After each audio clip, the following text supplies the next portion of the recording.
Class 6 students, आज हम लोग हिस्ट्री का हमारा चैप्टर पढ़ेंगे, भौगोलिक ढांचा। ये भौगोलिक ढांचा किसके बारे में बता रहे हैं? भारत के भौगोलिक ढांचे के बारे में बात कर रहे हैं। ठीक है, तो इसमें सबसे पहले है भारत के इतिहास में भूगोल की मुख्य भूमिका है। भारत जैसे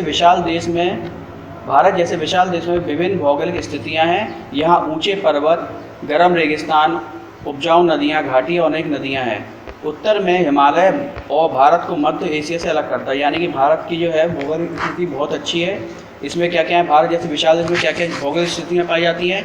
यहाँ पे ऊंचे पर्वत भी हैं, ठीक है, गर्म रेगिस्तान है, उपजाऊ नदी है, उपजाऊ भूमि है, नदियाँ हैं, घाटियाँ हैं, ठीक है। उत्तर में हिमालय भारत के मध्य एशिया को अलग करता है। जो उत्तर में हमारा हिमालय पर्वत है वो क्या करता है, हमें मध्य एशिया से बिल्कुल अलग करता है। परंतु इन पर्वतों के बीच दर्रे हैं, जिनमें खैबर दर्रा और बोलन दर्रा प्रमुख हैं। यानी इनके बाद दर्रे मीन्स क्या होता है, दो पहाड़ों के बीच में थोड़ा सा गैप होता है, उसको दर्रा बोलते हैं। ठीक है, ये दर्रे जोड़ने की राह बनाते हैं। इन दर्रों से कई जनजातियां पर्वतों के दोनों ओर आती रही हैं। यानी क्या, एक बीच में एक रास्ता बना दिया, इन दर्रों के द्वारा रास्ता बना। इससे क्या हुआ, जनजातियां मीन्स जो उस समय अपने देश के बाहर रहती थी या हिमालय के उस साइड रहती थी, वो जनजातियाँ क्या भारत में आ जा सकी थी। ठीक है, पर्वत श्रृंखला के नीचे सिंधु और गंगा नदी का विस्तृत मैदान है, जो बहुत उपजाऊ है। यानी इन पर्वत श्रृंखला के नीचे जब आते हैं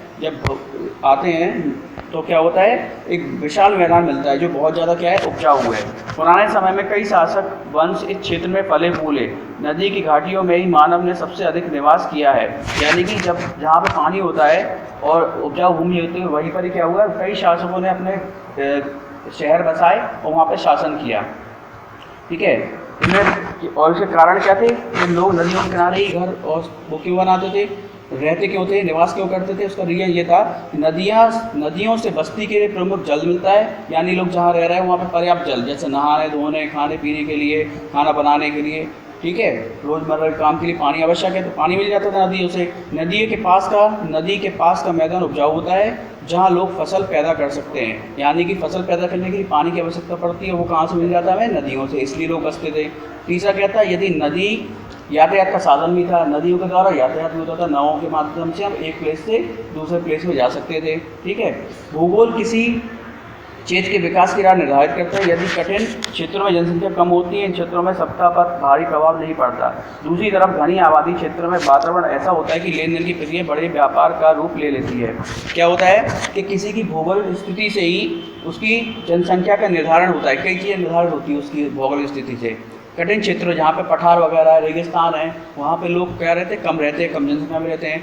वहीं जहाँ चारों तरफ घनी आबादी होती है और वहाँ पे जैसे नदी वगैरह है, खाने पीने की अच्छी व्यवस्था है, तो वहाँ पे क्या घनी आबादी होती है और वहाँ पे व्यापार भी फलता फूलता है। ठीक है बच्चों, टॉपिक जो पढ़ेंगे हिस्ट्री का, उसका नाम है इतिहास के स्रोत। यानी कि इसका इतिहास हमें किन किन चीज़ों से पता चलता है। ठीक है, तो इसको स्टार्ट करते हैं। हम यह कैसे ज्ञात करेंगे कि सैकड़ों वर्ष पूर्व क्या हुआ होगा? हमें यह मानव द्वारा छोड़े गए सामान से ज्ञात हो सकते हैं। यानी कि हमें कैसे पता चलता है कि पुराने टाइम के लोग कैसे थे, क्या रहते थे, क्या खाते थे। ठीक है, ये चीज़ हमें कैसे पता चलती है? जो पुरानी चीज़ें, जो वो लोग ख़त्म हो गए या वो प्रजाति ख़त्म हो गई, लेकिन उनके कुछ अवशेष है जो अभी भी क्या है, ज़मीन में गड़े मिलते हैं। उनसे ही द्वारा जो सामान छोड़े गए, उनसे ही हमें पता चलता है कि वहाँ के लोग किस तरह से रहते थे उस समय के लोग। पुरातत्व विशेषज्ञ और इतिहासकार इनका अध्ययन करके हमें बताते हैं कि क्या हुआ होगा। यानी पुरातत्व विभाग वाले जो होते हैं, जिनको खुदाई करते हैं ये पुराने सामानों की, इतिहासकार में जो इतिहास के जानकार होते हैं, वो हमें मिलकर बताते हैं कि उस समय क्या हुआ होगा। इतिहासकार का कार्य रोमांच एवं खोजी है, जो सूत्रों और सबूतों के आधार पर निर्णय देते हैं। जो इतिहासकार होते हैं वो क्या करते हैं, उनका काम थोड़ा रोमांचकारी है, वो खोज करते हैं, सबूतों को के आधार पर वे निर्णय देते हैं। इतिहास में इन्हें स्रोत सामग्री कहते हैं।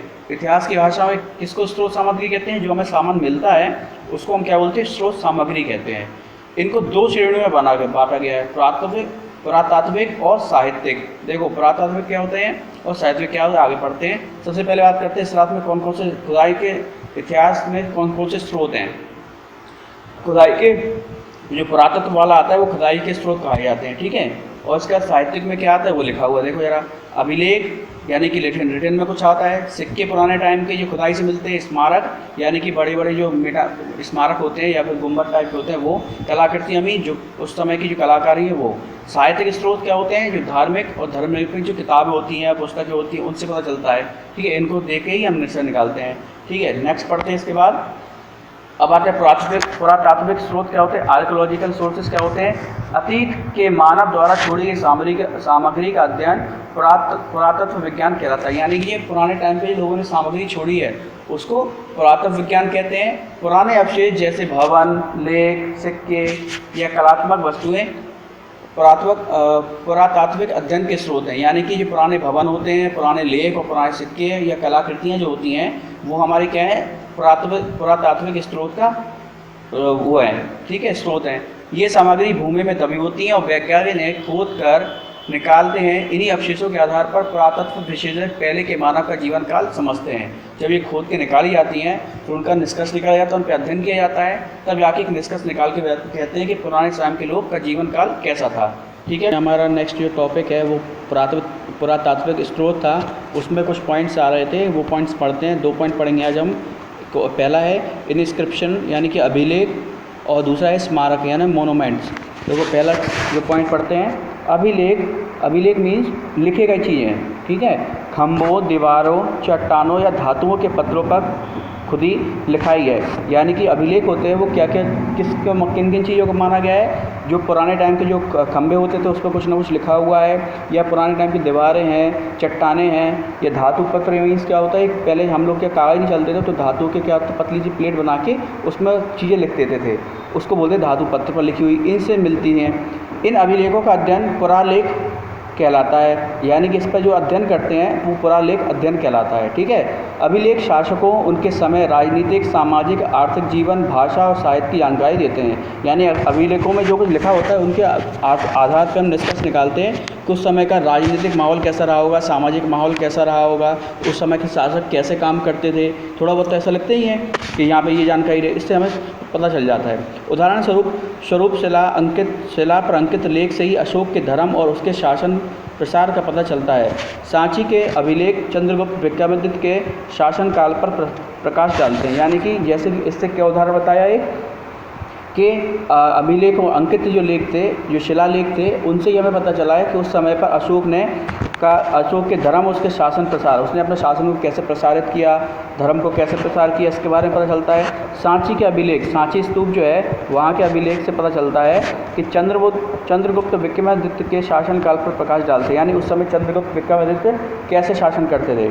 इसी प्रकार इलाहाबाद के खंभों पर अंकित लेख समुद्रगुप्त की विजयों को दर्शाते हैं। इसी तरह से इलाहाबाद में जो खंभे मिले हुए हैं उसमें किसके बारे में लिखा गया है? समुद्रगुप्त के बारे में लिखा गया है। अब बात करते हैं मोनूमेंट्स यानी कि स्मारक की। स्मारक ऐतिहासिक महत्व वाली पुरानी इमारतें हैं, यानी कि पूरी की पूरी बिल्डिंग होती हैं पुराने टाइम की, उनको बोलते हैं। इनमें मंदिर आते हैं, स्तूप आते हैं, महल और मकबरे आते हैं। मंदिर जानते, स्तूप क्या होते हैं? एक गुम्बद टाइप का आकार होता है, उसमें लोग अभिलेख लिख के रखते हैं, या फिर किसी का वो हो सकता है जिसमें पूरा उनकी विजय गाथा टाइप की होती है, वो उसको दर्शाते हैं स्तूप। ठीक है, महल और मकबरे शामिल। मकबरे मीन्स ठीक समझिए गए होंगे, जैसे हमारे वो ताजमहल है वो एक मकबरा है। ठीक है, यह हमें उस काल की पूर्ण जानकारी देते हैं। उस समय के समाज को समझने की पूर्ण जानकारी हमें स्मारक से प्राप्त होती है। उससे ही हमें क्या पता चलता है? समय के स्मारक से ही उस समय के लोग कैसे रहते थे, किस तरह की बिल्डिंगों में रहते थे, इससे पता चलता है। ठीक है, सांची स्तूप, अशोक स्तंभ, नालंदा विश्वविद्यालय तथा महाबलीपुरम का मंदिर पुरातन समय के भारतीय स्मारकों के उदाहरण हैं। यानी ये सब चीज़ें जो है पुराने समय के जो भारतीय स्मारक हैं उनके ये क्या है? उदाहरण हैं। ठीक है, अभी आप लोग को इतना ही पढ़ना है। अगर इसमें कोई प्रॉब्लम होती है तो आप पूछ सकते हैं। Thank you.